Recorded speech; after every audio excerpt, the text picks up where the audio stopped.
Hi, guys. Welcome to another Monday night study. Tonight, what we want to be doing is continuing to go through the prophecies like we are. We started out, in January, I guess it was mainly, to go back through the prophecies, comparing them to the Dead Sea Scrolls. And what we've done, you can go back and look at that, but we've looked at the Testament of Noah, the prophecy about the metallic or the metal empires, and then compared that to Daniel chapter 2 with the metal empires, and they're identical. And then we've looked at the beasts of Daniel and how they are the same empires. And then eventually we'll look at Revelation and see they're the same empire.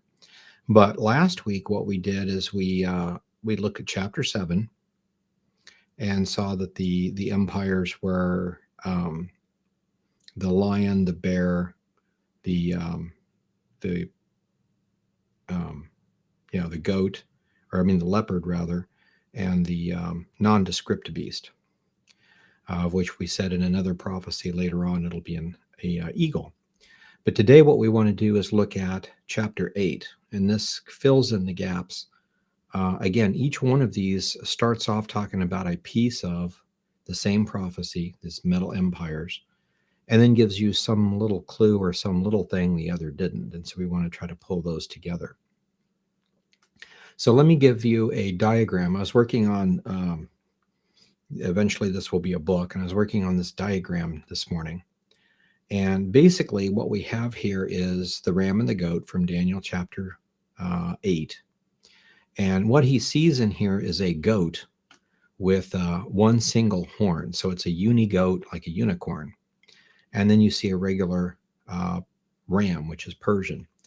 Now, it's interesting. If I said I had a dream about a big bear coming to Washington, D.C.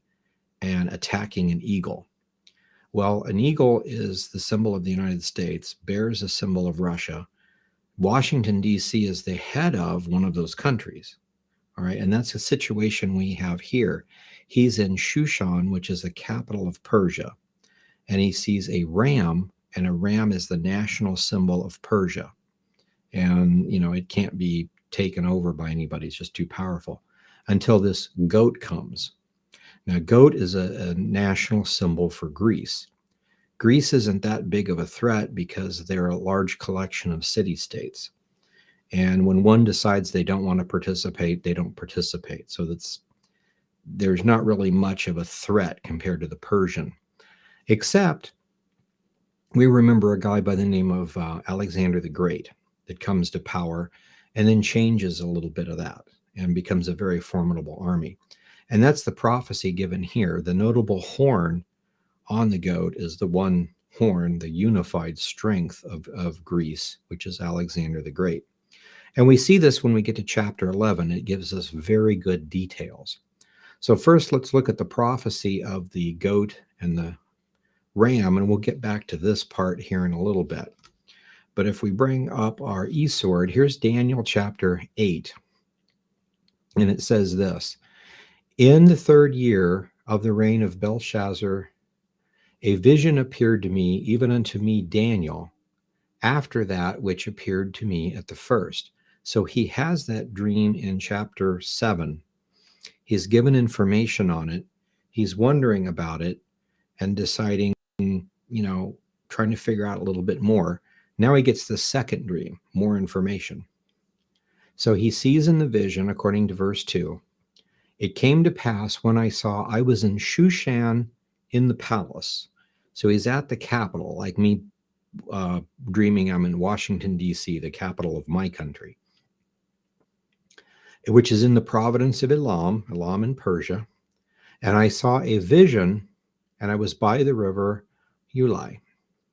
I lifted up my eyes, and behold, there was stood before me by the river a ram that had 2 horns.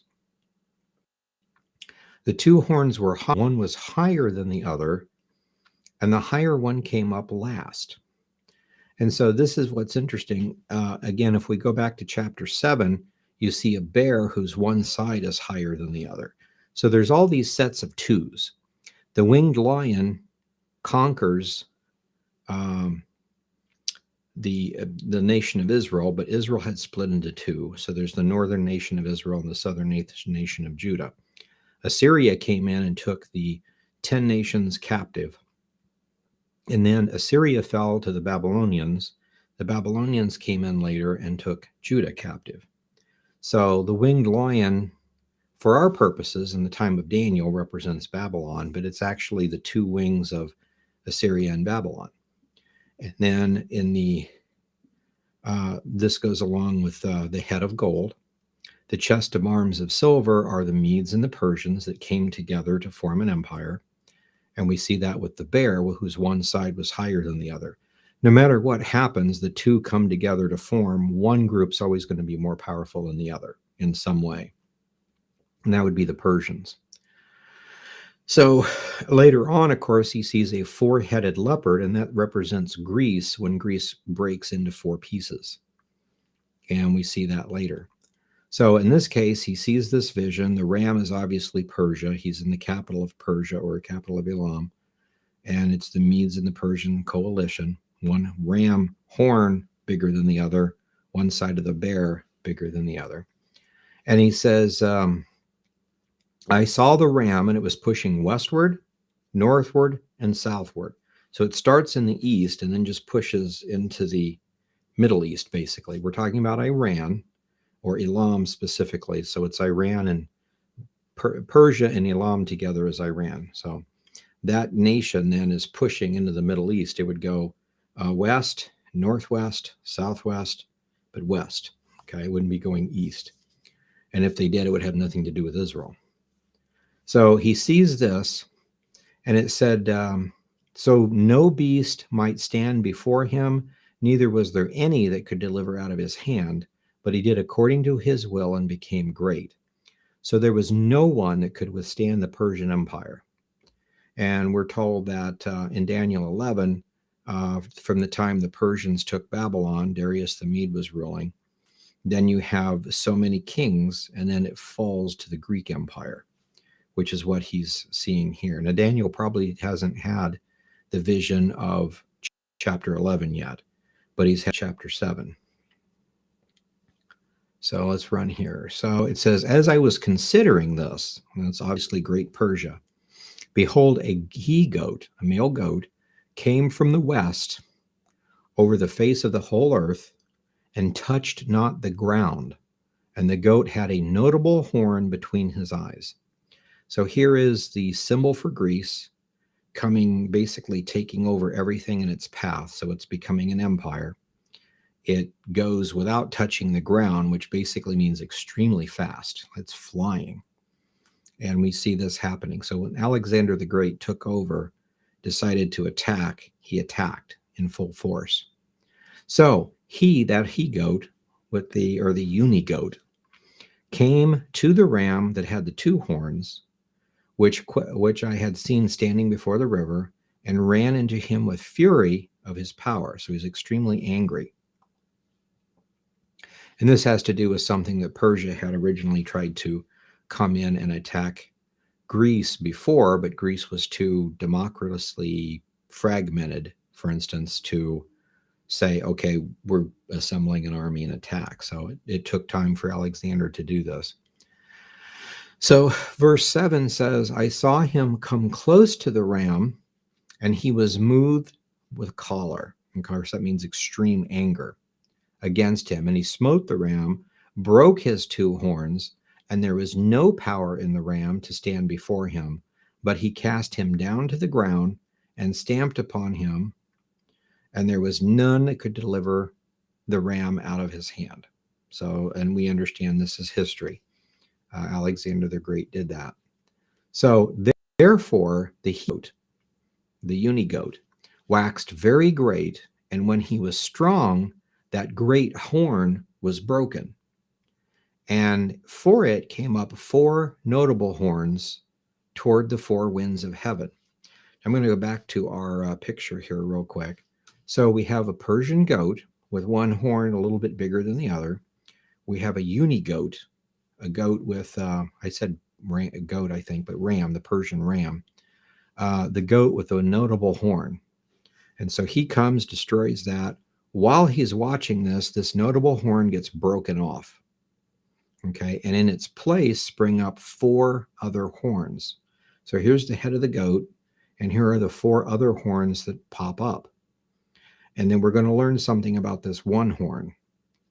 This is the symbolism that he's seeing. So it's always good to have a picture. So he goes on and says, these 4 horns pop up. Out of one of them came a little horn, which waxed very great, exceedingly great, toward the south, the east, and toward the pleasant land. Now, the pleasant land would be Israel, and he's going southward even further, and then toward the east. So he's already coming from the west, basically. So he's not going west because this is Greece. So it's going that direction. And he waxed great even to the host of heaven, and cast down some of the host of the stars to the ground and stomped upon them. Now we're going to stop here for just a second and talk about this, because this fits what Antiochus Epiphanes tried to do. And Antiochus Epiphanes is what happened. So going back to our picture, let's just look at this. So Greece takes over. Alexander the Great dies. And then what happens, his empire, instead of being handed over to his son to be the next king, that kind of a thing, it's split between 4 generals. So one piece, one general takes Greece proper, what we think of as Greece. And then Asia Minor, what we think of as Turkey, is another piece. And then the Seleucid Empire forms in Syria. So we have the Seleucid Empire, Syrian Empire, and then the Ptolemaic Empire down in Egypt. So these are the 4 generals. Now, at that point, we don't care anymore about Turkey and Greece because they don't have anything to do with Israel. So we're back to 2 again. Syria, Babylon, Medo-Persia, and then out of Greece, Syria and Egypt.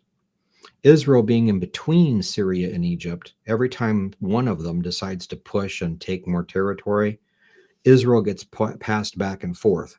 We're owned by the king of the north. We're owned by the king of the south. We're owned by the king of the north. We're owned by the king of the south. Back and forth it goes.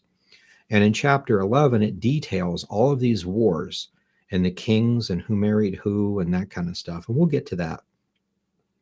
But this is what we're talking about. So another little horn, this great pompous, arrogant idiot, basically, comes out of the king of the north, and he pushes at Egypt.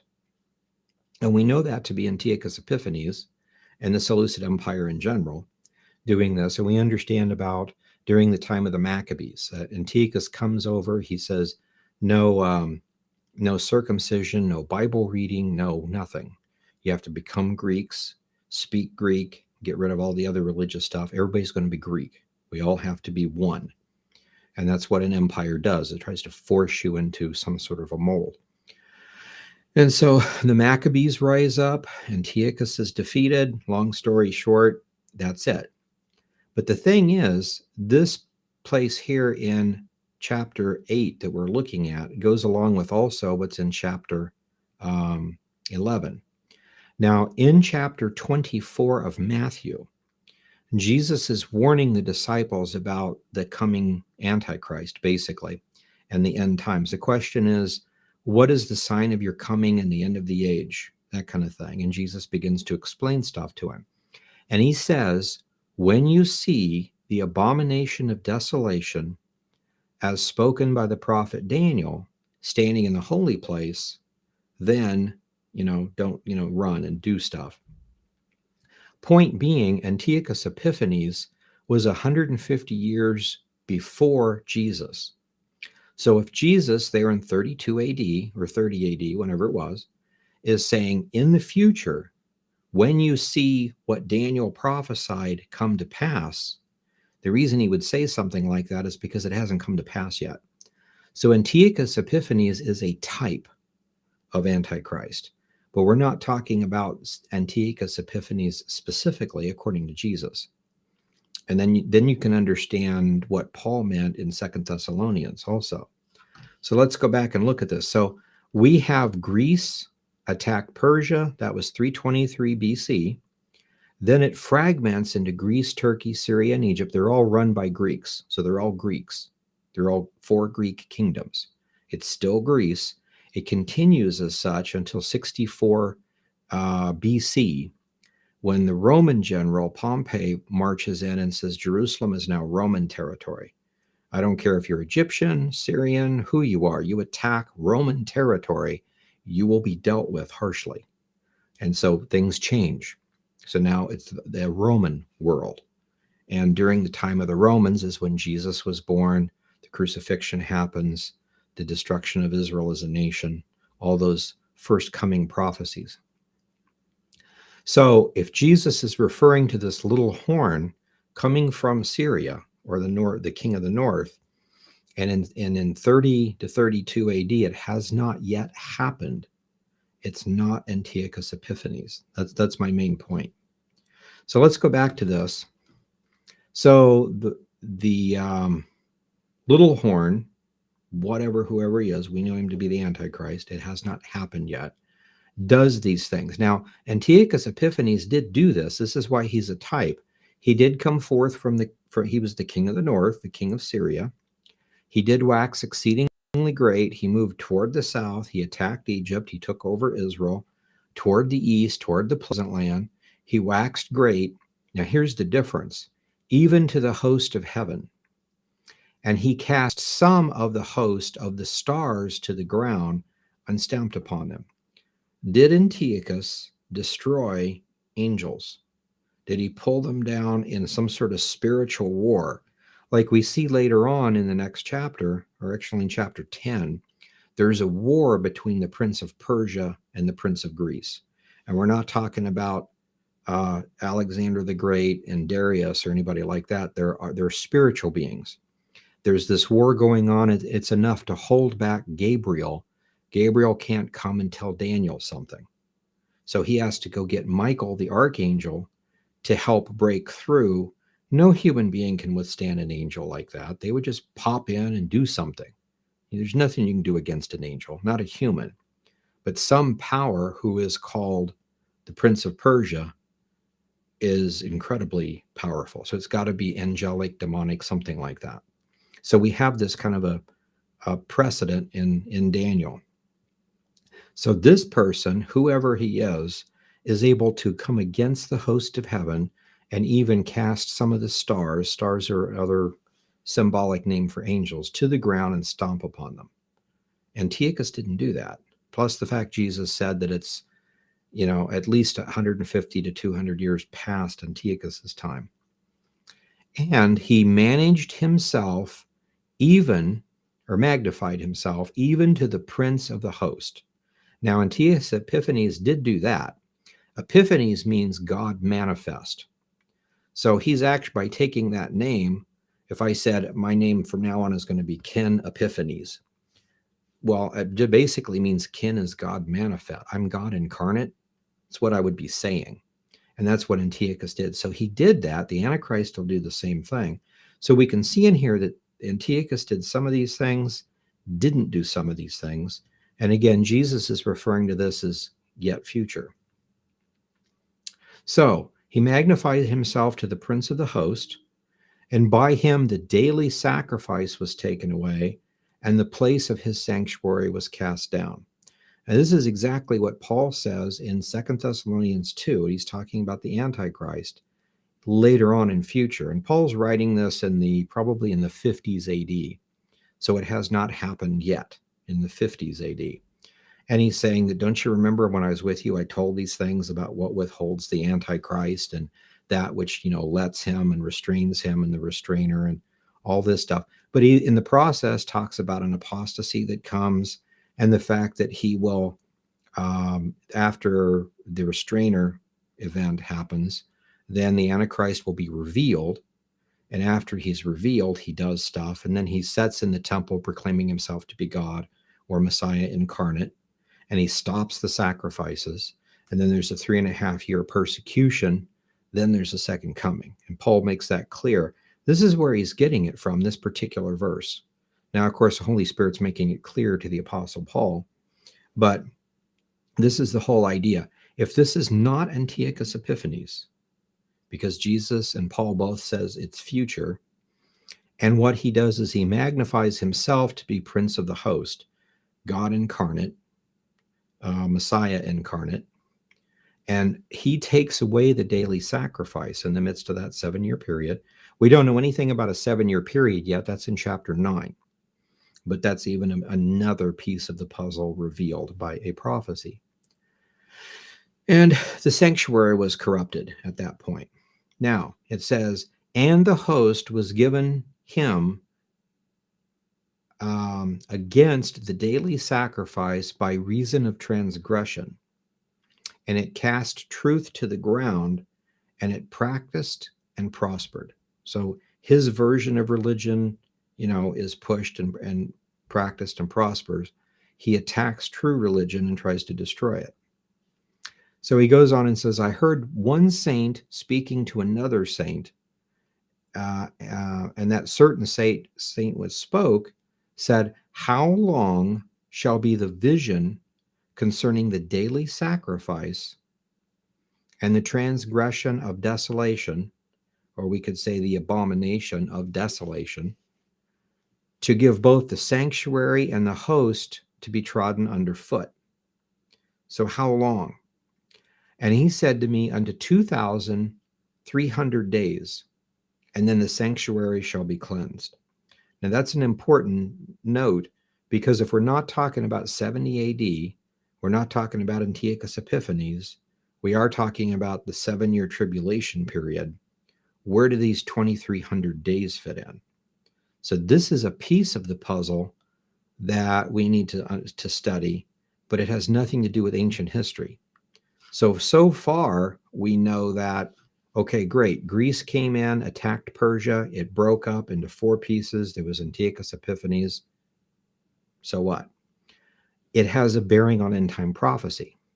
Somewhere in the future, Israel will be back right in the middle, in between Syria and Egypt. There will be a king of the north in Syria who is the Antichrist that pushes against Egypt. And Egypt is destroyed under him, and then Israel is caught in the middle again. So it's the same scenario, even though in chapter 11, it records all the wars between the king of the north and the king of the south. And you get all the way up to the Maccabees and the Romans coming. It's very specific. The Romans, the Kittim, come and burn the temple.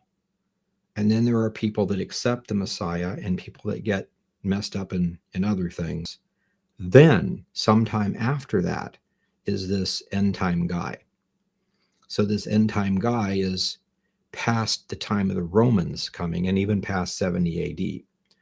And so Israel ceases to exist, but Israel has to come back to become a nation, to build a temple, to start sacrifices before someone can walk into a rebuilt temple and stop sacrifices. So it's pretty clear on the, and especially when you get into chapter 11, it makes it very clear.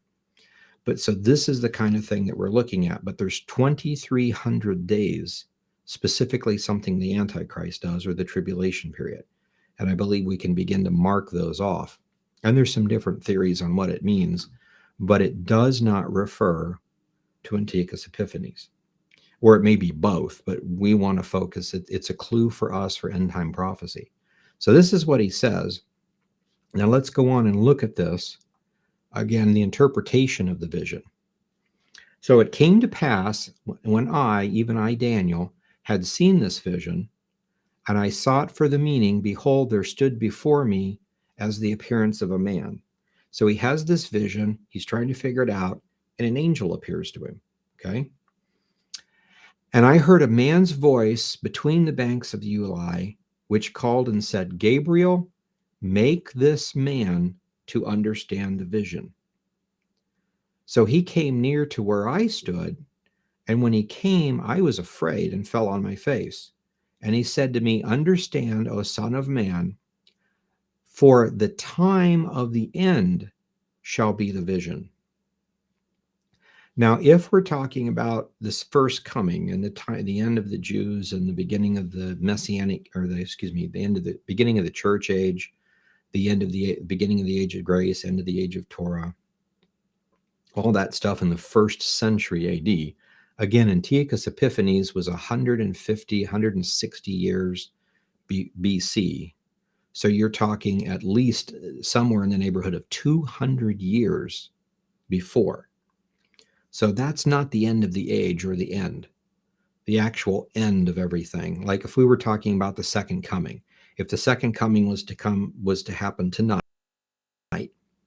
which it can't because we have a 7-year tradition, but if it was to happen tonight, the end times are really not 200 years ago. So there's a difference. There's types and shadows, but you have to understand, he says, first off, this is a vision about the end times. So yes, Greece attacks Turkey and then Greek fragments. You need to know that to understand the king of the north and the king of the south. That's the point. And now that king of the north and the king of the south, there'll be many of them, kings and queens of Egypt and Syria. But in the end times, there will be one specific one, which is what we're trying to talk about. So we know the temple is going to be rebuilt. Well, first we know that the Jews are going to come back to their land. That happened in 1948. The Sanhedrin will have to be reconstituted. Yeah, that happened in 2004 or 2005. The priesthood would have to be reconstituted. It has been.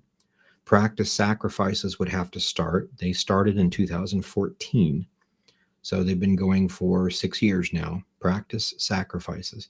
They don't consider them real because they're not on the Temple Mount and there's no temple or tabernacle, and it has not been cleansed. But the practice sacrifices are going on. Things are going that direction. So it's going to be the time of the end is what this vision is about, according to verse 17. So he goes on and he says, now he was speaking with me, and I was in a deep sleep upon my face upon the ground, and he touched me and set me upright. And he said, I will make known to you what shall be in the last end of the indignation. So this is interesting. We're talking about the last end of the indignation. Indignation is the time of wrath. It's defined in chapter 9, the next chapter, as a 7-year period. The 7-year period right before the second coming. So if we're in the last end, that's the last 3.5 years of the 7-year tribulation is what we're talking about. So he's actually fairly clear on that. I'm going to make known to you what shall be in the last end of the indignation. For at the time appointed of the end it shall be, not back when Alexander was alive, or when the fragmentation happened into the 4 nations, or anything all the way down to Antiochus Epiphanes. It's later at the end of time. Okay? So he goes on and he tells us flat out what the symbols mean. The ram that you saw having the 2 horns are the Medo-Persian Empire. The Persians are the higher ones. So it's the Medes and the Persians. Okay? The rough goat is the king of Greece. It's Alexander the Great. Finally pulls the city-states together. The great horn between his eyes is that first king. Very clear, Alexander the Great. Now, whereas, he says, that horn, which is Alexander, that horn being broken, okay, whereas in its place 4 stood up, 4 kingdoms shall stand out of that one nation, but not in his power. Normally your kid, if I was king, my firstborn son would become the next king. And it didn't happen that way in that case. Now, what's interesting is he did have 5 generals, and they're named in the history books. But one general died. It was like right before Alexander died in some battle. Alexander didn't die in a battle, but the general did. So when Alexander died, there had been 5 generals for a long time to balance the power. Now there were only 4. It's just really interesting to kind of see that. Scripture is always very specific. So again, we have these 4 that pop up. And looking at it, it's Greece, Turkey, Syria, and Egypt. It's a matter of history, no problem. And Israel is in between Syria and Egypt, so Turkey and Greece really don't have anything to do with it. Now, there is a note in the Dead Sea Scrolls about the Sadducees trying to petition Greece to step in and attack one of these and try to take over Israel because of something that was going on. They were trying to bring in foreign powers to establish something. And this is a normal Sadducee tactic. And it's a tactic of a lot of nations. And I'm thinking of one in particular, and you probably are too. When you're in a position of power and the people don't like it, and there's liable to be a rebellion, and even the police force and the military might be in on it, there's not much you can do except to ask for help from some foreign power. And that's what they tried to do in, I think it was like 280, 290. It's mentioned like that in the scroll. So that kind of stuff happens. They asked them to step in, and I don't know if they were seriously going to or not, but it never happened. There was some other war, people died and everything. So anyway, Greece and Turkey are out of the picture when it comes to Israel. It's Syria and Egypt. So we go on and it says, these four nations come up, and now a lot happens. They fizzle out. The Romans come, according to chapter 11 of Daniel. Messiah comes, first coming, church is born, Israel ceases to exist. Then Israel comes back and apparently builds a temple. So we're still in the future at that point. So all that happens during this time. But in the later time of their kingdom, who's the they? Well, Greece, Turkey, Syria, and Egypt. And they're not Greek. They're, I think, all Muslim. Well, Greece is Greek Orthodox, of course, but Turkey, Syria, and Egypt are Muslim. And then that may or may not have any bearing on it, but it's different. It's no longer the Greek empire, the Greek culture, the Greek language, the Greek money, the Greek paganism. It's different. But in the later time of their kingdom or their kingdoms, specifically Syria and Egypt is what we're talking about. When the transgressors are come full, when it gets really, God always allows people to repent or get worse. And when a nation keeps getting worse and worse and worse and worse, there's a time of judgment. So God doesn't do anything until the appointed time. And then he steps in and makes a judgment. So at this point, they do whatever it is they're doing for 1800 and some odd years. And it might be better, it might be worse, it might be back and forth. But when the time is full, when the time of judgment is coming for them and that thing, a king of fierce countenance and the understanding of darkness will stand up. There will be a king out of the Syrian area. And this doesn't necessarily mean Syria, but it's the northern kingdom. Anybody who had one, the Silurian Empire, the Babylonian Empire, the Tyrian, or Tyranian rather, all of the different empires. The area was Lebanon, Syria, and Iraq. So that whole area, and sometimes a little piece of Turkey, sometimes it would dip down into other areas, but it was mainly that area, that whole area north of Israel. So theoretically, it could be a guy who's the president of Syria or Iraq or ISIS if they would have continued to exist and made a country between the two, or Lebanon or whatever. But for our purposes, we're calling it the Syrian Empire, and I think we see that pop up again in other prophecies. But this is the groundwork for the prophecies. So in the future, a fierce king will arise. This king understands dark sentences and is a fierce countenance. So this is the kind of king that doesn't say, oh, I might get politics messed up, so I'll be nice and assassinate someone on the side. This is a king that says, I'll do what I want when I want. Well, we'll move against you politically. You'll be dead. This is a fierce king, okay? And the understanding of dark sentences, he understands prophecy. He understands everything else that's going on. He understands the political intrigue. And knowledge is basically power. If you knew, think of like when you have dirt on somebody, you could blackmail them. That happens a lot in different governments. If you knew everything about everybody in the position of power in all whatever nations you're wanting to manipulate, you could probably do lots of damage. So this is a guy that understands all the dark sentences. fierce countenance. He doesn't just understand it, he will use it, and he doesn't care who he hurts. Fierce countenance. So his power shall be mighty, but not by his own power. He shall destroy wonderfully. In other words, it's amazing. If we tried to destroy stuff, we'd get so far. If we were a general with an army, we'd get fairly far.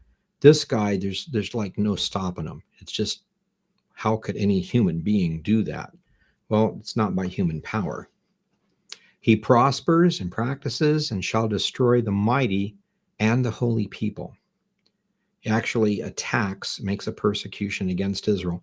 And we see that in the other scriptures. So Antiochus Epiphanes did that. He took the kingdom by intrigue. According to history, he was not really of royal blood.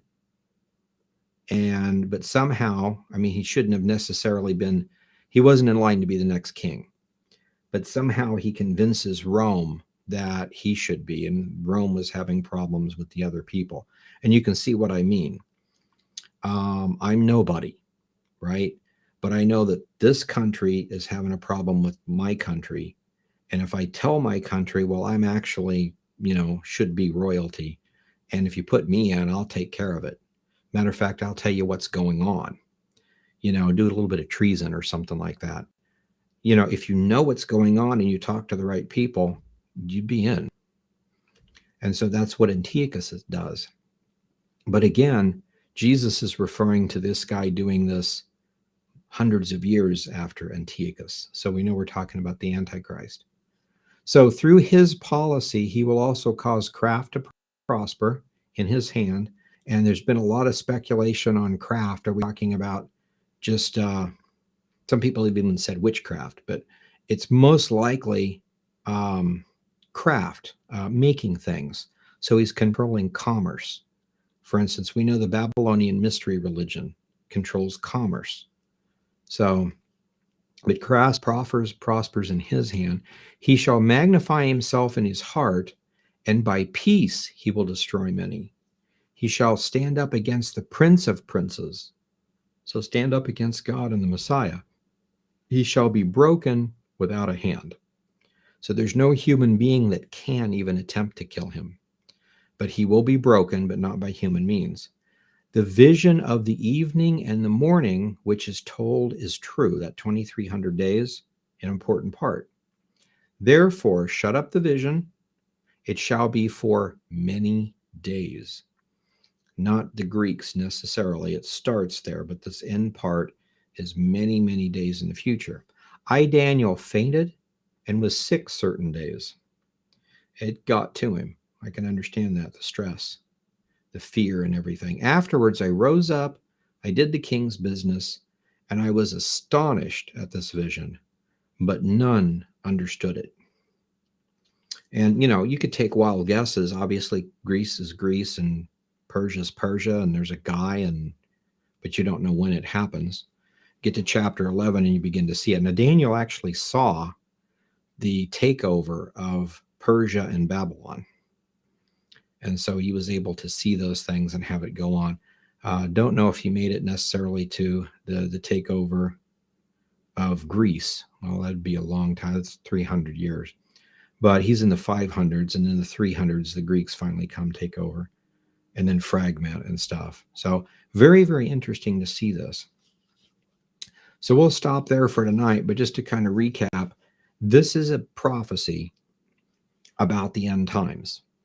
And to understand what the end times are doing, you have to understand it's based in prophecy. There was a time that Persia was ruling, Greece came and attacked and took over, and then under Alexander the Great, the notable horn, it was fragmented into 4 kingdoms. And then for hundreds of years, Syria and Egypt tossed Israel back and forth, and then ceased to exist because of the Romans. But in the end times, there will be not necessarily Greeks, but there will be a northern kingdom and a southern kingdom, and Israel will be back in between the two. And there will be a king of fierce countenance that comes up, and he disrupts temple sacrifices. Well, Israel is back, but they don't even have a temple. So apparently this is yet future. And we see that in multiple things in chapter 10 and in chapter 11 and chapter 12, and then in some of the other prophecies. This is a brief outline of that. So the takeaway is that understand Greece conquered Israel for a while, but the main parts were Syria and Egypt. It's called the Seleucid Empire and the Ptolemaic Empire.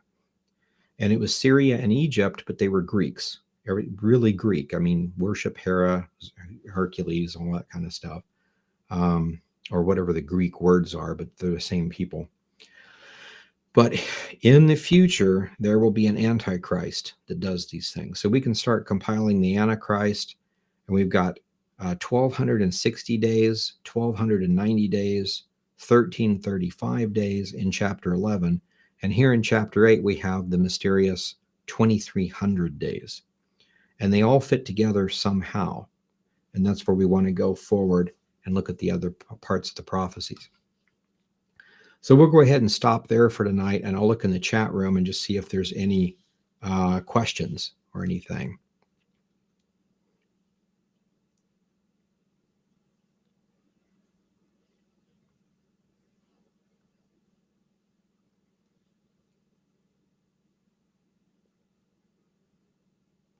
And we'll be calling people too, but there is a massive snowstorm, ice storm type thing supposed to be coming into the area.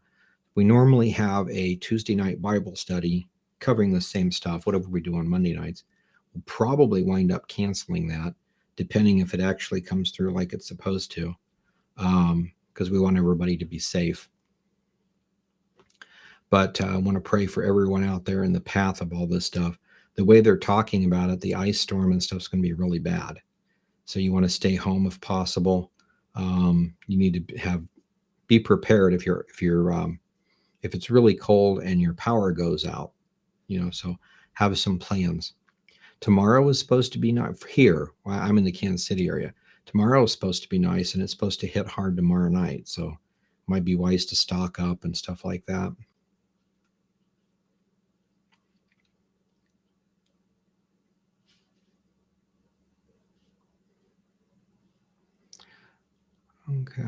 Okay, question. Let's see here. Last week you mentioned Ezra's three-headed eagle and then brought up how the U.S. stopped the reconstitution of the Roman Empire twice. Could that be the eagle devouring the two awakened heads? It's possible of something like that. We'll have to get in and really look at that. I've got several different ideas on what the heads, how the heads work. And it might be confusing because it's not completely over yet. If it is over, then it should be fairly easy to figure out. My professor had a specific interpretation to this. When I was back in seminary, we went through it fairly extensively, and it's rock solid up to the Middle Ages. And then obviously it has to have something to do with 1917 and the attempted revivals of the empire. So 1917 was a key year, 1945 is a key year, and then 48 Israel comes back, and then communism ruled Russia from 1917 to 1991, I think it is. So from 91 forward, we have a different Russia now. So it's really interesting to look at that, especially in light of the Gog-Magog war coming up. So not sure about that, but we will definitely look into it. In the future, I want to continue doing this. We're going to go through other pieces of Daniel. We're going to look real careful at the three-headed eagle. And we've already looked at Noah's Testament stuff. We'll go back and review that and kind of compile them all.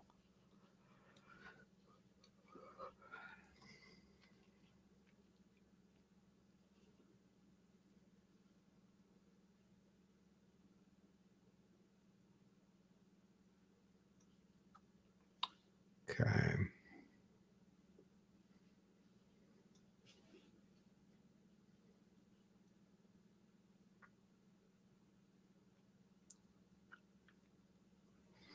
Yeah, it seems like every week we have a few people that have issues with the videos, the live stream anyway. If you go back and look afterwards, I wonder if we have any issues. Because if it records that way, then it's got something to do between me and there. And then also know if you go to the Bible Facts home site, this is us now, and you can always go here to past live streams. And so, okay, I probably have them in a different one, but they're here too. And this is separate from YouTube. So let me back up here. Prophecy studies. Let's see what we're doing. Okay, so we've got Daniel's Beast, timeline, other stuff in here. But anyway, they should be here. They should also be on YouTube if I didn't mess them up. And other people have really good audio and video. Okay, good.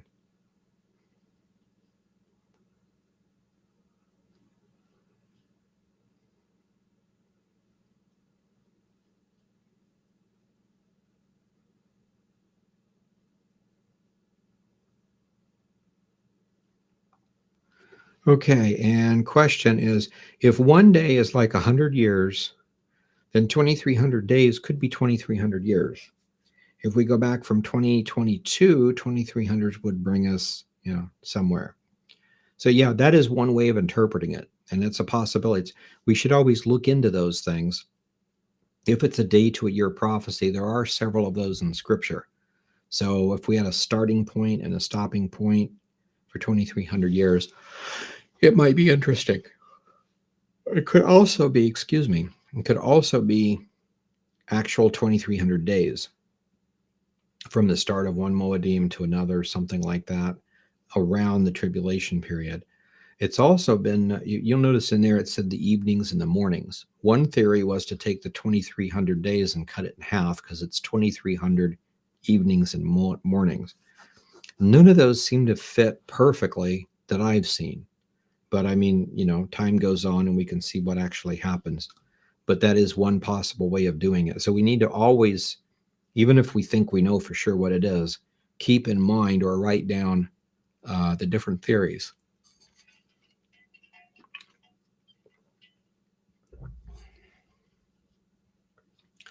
And don't forget to hit the like button. Yes, Prescott donated $5. Thank you very much. I really appreciate that. And let's see. 2032 minus 2,300 years or something like that.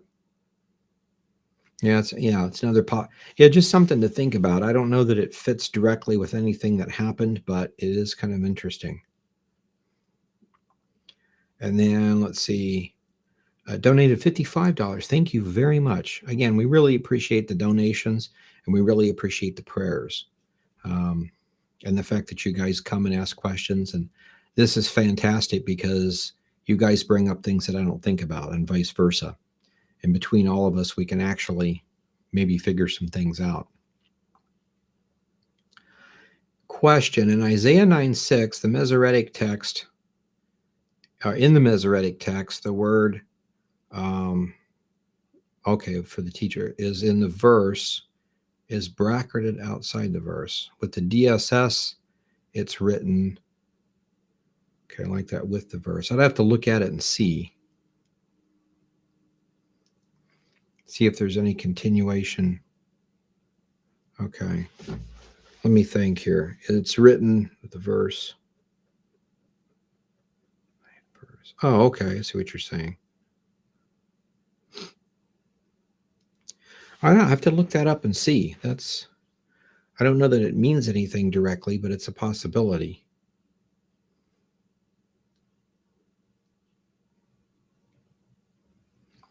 Okay, question is about end times prophecy. From Chris. Hey, Chris. What country is supposed to be the holder of currency or money house? What does the Bible say during the end times about Kazakhstan? I don't know that it says anything about it particularly. As far as the holder of currency and money, it would be the Babylonian mystery religion at one point, and then the Antichrist after he takes over. I don't know that there's a particular country that's designed to do that now. And I imagine every country would want to be that. But that's, yeah, if you're thinking that might have something to do with end time prophecy or with a certain country, yeah, let me know kind of where you're thinking or what you're thinking about of that. There might be something to it.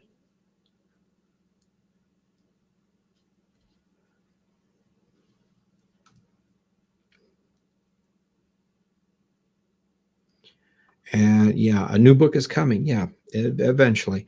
I actually have several in the works for translations and stuff. And I thought with the new clues from the scrolls, we should be able to pull this together real well.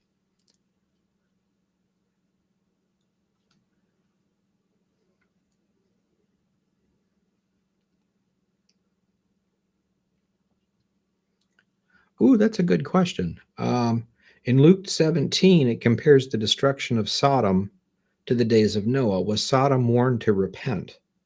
Was it 120 years before the destruction? I'm trying to think. I doubt it. We could probably go back and find that out because we have uh, Omer had broke, and it was 123 years, I think, after the end of the age that the actual kingdom was completely destroyed. So there might be something along those lines. Abraham was 52 at the end of the age, and so there's a lot of things we could try to figure out. I don't think there's 120 years, but we'll have to look at that and see. Any set of 120 years really might come into play with something, even if it's just a pattern, like a warning or something. That's a good point. We'll have to look into that and see. When the Bible uses the word elect, is it always referring to Jews? I I think most of the time it is, but I guess it's debatable. I mean, elect is someone who's elect of God. If you're talking about a country, it would usually be Israel, unless you're specifically talking about something that they did, like the United States could be said to be the elect ones that help guard Israel, things like that. Um, in the New Testament, I think Paul uses the term elect to mean the obviously in some places the Jews, but could also talk about the fact that we're elect in the Messiah. So it could be believers. So I don't know that I don't think we can say it always refers to Jews, but it's possibility. I think we always means to should always try to look very careful at the context, and sometimes that's really hard to do.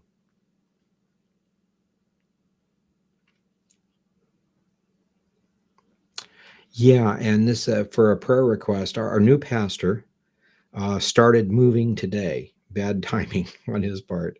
It should take him like 5 days to get from where he's at to the Kansas City area, and right in the midst of this weird storm. So we need to definitely pray for him that he be okay.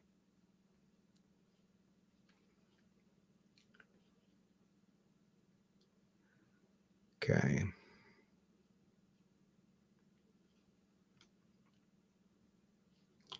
And let's see here. The little horn or shofar who comes in his own name and uses intrigue to manipulate his political rivals while making plans to build a third temple could be somewhere on the scene. Yeah, it's always possible. We always want to look for stuff like that.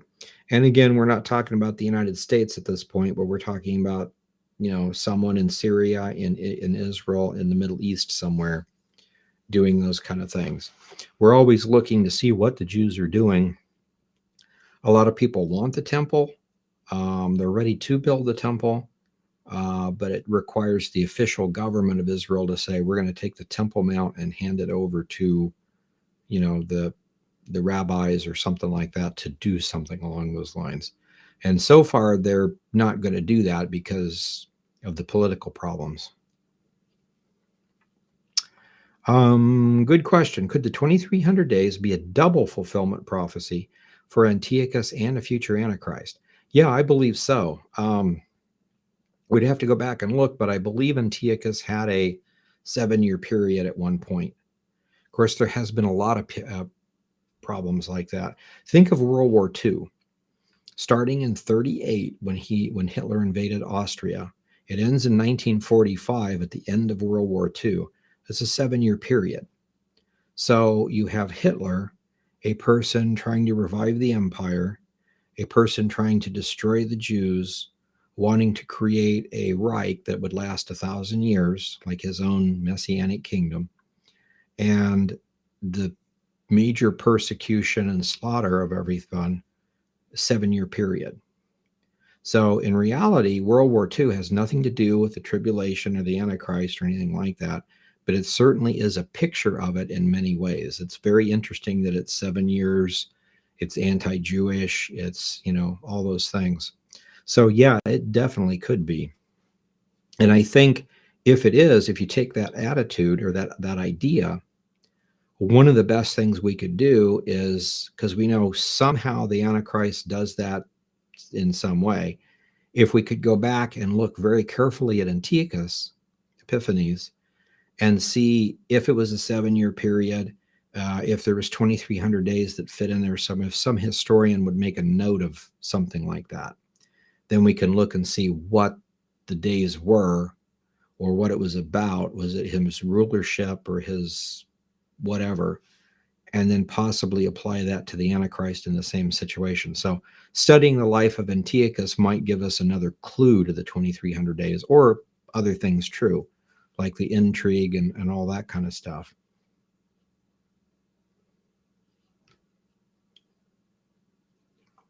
What is your opinion about the Eth Sefer? I think it's a poor translation, to be honest.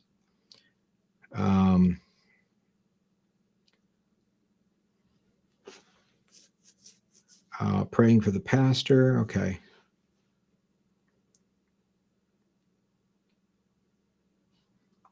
And then the last question here, I'm not sure I can answer this. What was the day in history when science became accepted? I'm not sure where you're going with that exact question, but the concept, I mean, I think we've always wanted science in the sense of, if I cook something a certain way, add herbs to it, do a certain thing, I can invent and do something. And that's, I don't know if they called it science way back when, but I think we've always had that kind of a thing. Make a better bow and arrow, make a better sword, those kind of things.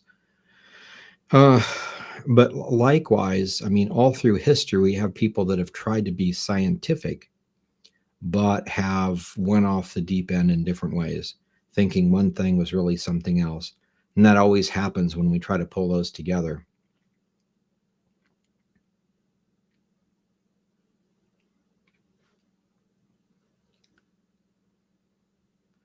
Probably Days of Fallen Angels. Yeah, we definitely had things like that with the fallen angels. Been thinking that perhaps Babylon will rise quickly because of its financial quick richness and the unity of the world. Like at the time of Babel, probably blockchain tech, Gog Magog will be the powerhouse. Yeah, something like that. Especially the whole idea of not being able to buy or sell except having a mark. I guess you could still barter, but that seems like it would be really hard to do until now, anyway. So, yeah, there's lots of things like that to think about. And I think if we just get a few more things, I mean, incidentally, a lot of people are trying to chip people. A lot of companies are, so they know for sure who's there. They get to enter doors and stuff like that. And it sounds like a really great idea, but Christians don't put marks on their bodies in that sense. I mean, a lot of Christians have tattoos, which is something different. But the whole idea of a mark, that mark lets you buy or sell or enter a door or something like that. Not the mark of the beast, probably, but the going that direction is something that we would resist. So, okay, let me go ahead, and it's 8 o'clock. I'll go ahead and shut the stream off now. We'll continue to study these things for next week. And for all of you that come to the Tuesday night Bible study, we'll try to figure out what we're doing with it and let you know really quick. So thank you, guys. God bless, and we will see you next week.